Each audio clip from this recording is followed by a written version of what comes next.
হচ্ছে ইরান কিভাবে মোসাদের 7 স্তরের সুরক্ষা ভেদ করে কিভাবে সেদিন বেঞ্জামিন নেতানিয়াহুর বাসভবনে ড্রোন হামলা চালিয়েছিল ইসলামিক রেভলিউশনারি গার্ড কোর। আজকে সেই চাঞ্চল্যকর রহস্য উদ্ঘাটন করব।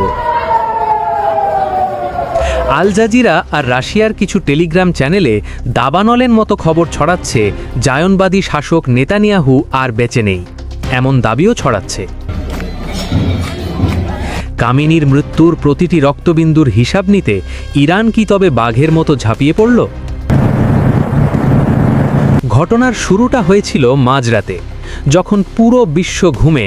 তখন তেহরানের একটি আন্ডারগ্রাউন্ড কমান্ড সেন্টার থেকে সক্রিয় হয় ইরানের সাইবার উইং। ইসরায়েলের আয়রন ডোম এবং অ্যারো সিস্টেমকে অকেজো করতে ইরান ব্যবহার করেছিল এক গোপন ইলেকট্রনিক পালস কোড। মোসাদের সার্ভারে ঢুকে তারা এমন এক লুপ তৈরি করে যাতে ইসরায়েলি রাডারগুলো আকাশে হাজার হাজার নকল ড্রোন দেখতে পায়। যখন আইডিএফ ব্যস্ত ছিল সেই কাল্পনিক ড্রোনগুলোকে ধ্বংস করতে, ঠিক তখনই রাডারের নিচ দিয়ে উড়ে যাচ্ছিল আসল ঘাতক শাহিদ 238 ড্রোনগুলো। এই অবিশ্বাস্য ট্যাকটিক্যাল মুভটি অসম্ভবকে সম্ভব করেছিল। ইসরায়েলের মতো প্রযুক্তিগত পরাশক্তিকে মুহূর্তের মধ্যে অন্ধ করে দিয়েছিল আইআরজিসির হ্যাকাররা।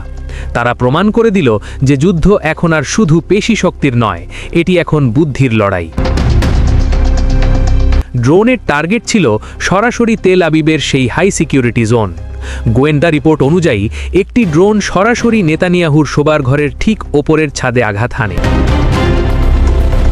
আল জাজিরা দাবি করছে হামলার পরপরই সেই এলাকা থেকে 3টি ব্ল্যাক হক হেলিকপ্টারকে অতি দ্রুত উড়তে দেখা গেছে। রাশিয়ার বিশেষ সূত্রগুলো বলছে আইআরজিসি কেবল ড্রোন পাঠায়নি, তারা ড্রোনের সাথে থার্মোব্যারিক ওয়ারহেড যুক্ত করে দিয়েছিল, যা কংক্রিটের বাংকারকেও গলিয়ে দিতে সক্ষম। এরপর থেকেই শুরু হয়েছে সেই ভয়ঙ্কর ধোঁয়াশা। নেতানিয়াহু কি সেই সময় বাংকারে ছিলেন, নাকি এই নির্ভুল ড্রোন হামলা তাকে চিরতরে নীরব করে দিয়েছে? ইসরায়েলি চ্যানেলগুলো অদ্ভুতভাবে নীরব হয়ে আছে, যা মানুষের মনে কৌতূহল আর আতঙ্কের জন্ম দিচ্ছে।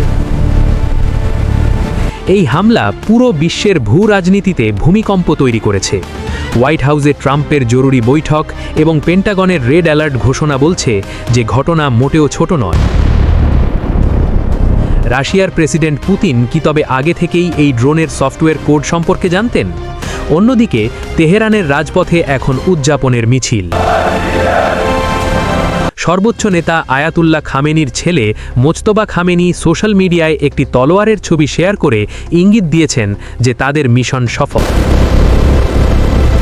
মধ্যপ্রাচ্যে এখন শক্তির ভারসাম্য পুরোই ইরানের দিকে।